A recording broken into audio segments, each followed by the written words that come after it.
Atenção, está no ar a Rádio Libertadora. Começa agora o Hoje na História de Ópera Mundi. 776 a.C. São inaugurados na Grécia os primeiros Jogos Olímpicos. Para muitos historiadores, o dia 1º de julho do ano de 776 a.C. marcou o início dos primeiros Jogos Olímpicos da história. Esse nome deriva de Olimpo, o santuário grego consagrado a Zeus, onde ocorreu pela primeira vez a competição. Antes dos primeiros Jogos Olímpicos, os gregos já mantinham o hábito de competições esportivas. Muitos eventos similares reuniam gregos periodicamente em diferentes santuários.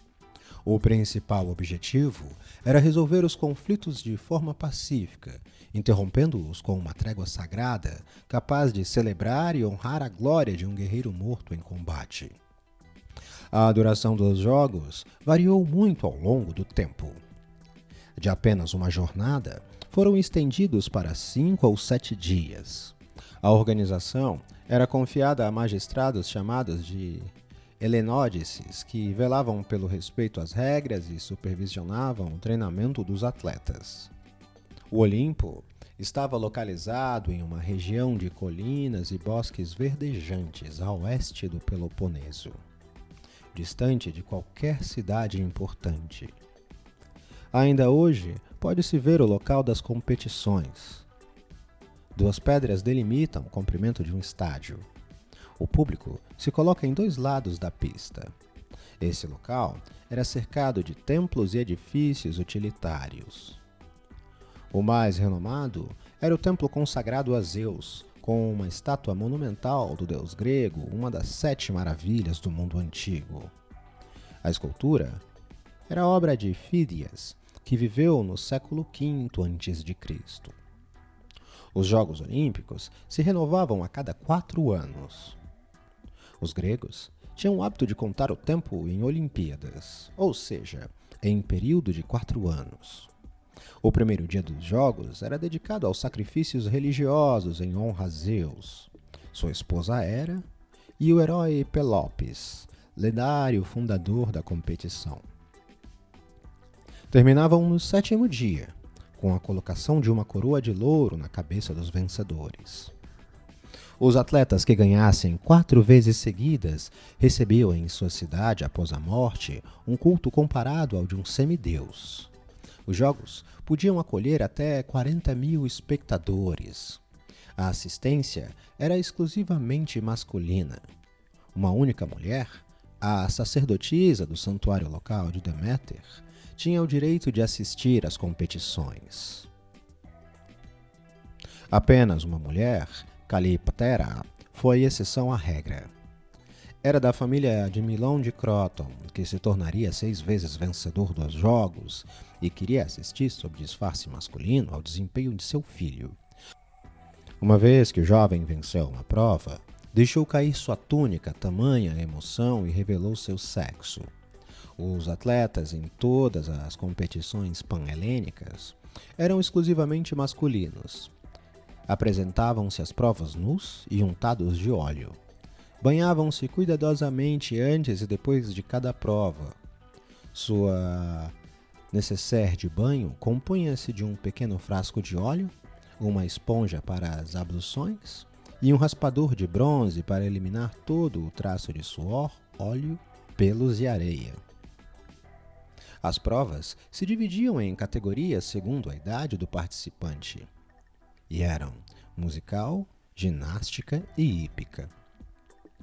As provas variavam ao longo das épocas.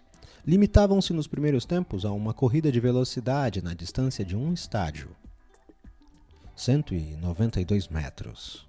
Uma segunda corrida, a de áulica, se estendia por 2 estádios e apareceu por ocasião da 14ª Olimpíada. Foi preciso esperar até a 18ª edição em 708 a.C. para que se acrescentasse o pentatlo e a luta. O programa das provas se estabilizou apenas após um século, oferecendo aos espectadores uma bela diversidade. E algumas dessas provas eram diáulica, corrida de velocidade na extensão de 2 estádios, dólico, uma corrida de fundo em 24 estádios, o pugilato, combate entre lutadores com os punhos cobertos de luvas de pele de carneiro, pancrátio, uma contenda combinando o combate de corpo a corpo e o pugilato,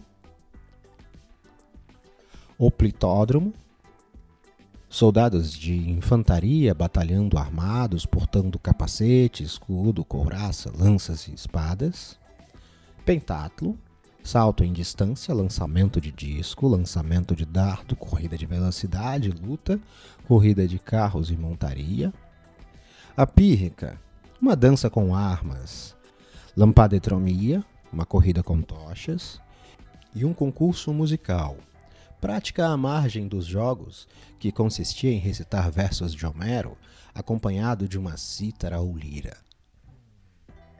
Trapaças e violência eram inicialmente severamente proibidos. Era vedado provocar a morte do adversário, e se essa, apesar de tudo, ocorresse, era a vítima que triunfaria a título póstumo.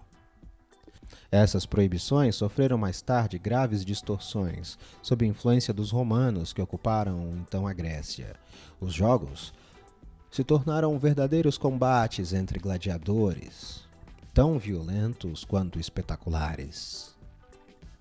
Todos os jogos panhelênicos, inclusive os Jogos Olímpicos, foram abolidos pelo imperador romano Teodósio I em 393 d.C., sob a influência do bispo de Milão, o senhor Santo Ambrósio, que queria terminar com os ritos pagãos e a costumeira violência. O Olimpo caiu no esquecimento, vítima do despovoamento do Peloponeso e das invasões eslavas no século VI d.C.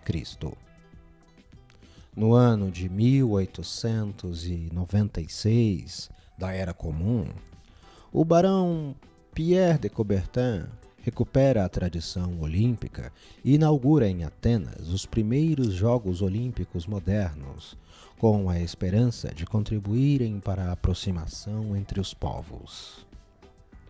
Hoje na História é uma produção de Opera Mundi, baseada nas obras de Max Altman, com narração de José Igor e edição de Laila Manoeli.